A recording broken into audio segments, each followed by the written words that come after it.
আসসালামু আলাইকুম রহমতুল্লাহ।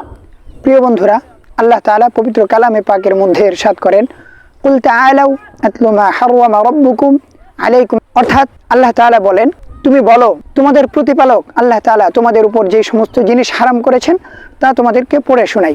এক নম্বর হচ্ছে আল্লা তুশরিকু বিহি শাইআ, তোমরা আল্লাহ তাআলার সাথে কাউকে শরীক করো না। দুই নম্বর হচ্ছে ওয়াবিল ওয়ালিদাইনি ইহসানা, পিতামাতার প্রতি সদাচরণ করো।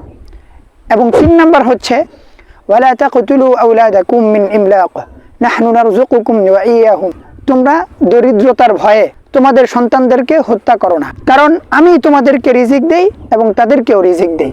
চার নম্বর হচ্ছে ওয়ালা তাকরাবুল ফাওয়াহিশা মা যাহারা মিনহা ওয়া মা বাতান, প্রকাশ্যে কিংবা গোপনে তোমরা অশ্লীল কাজের ধারে কাছেও যেও না।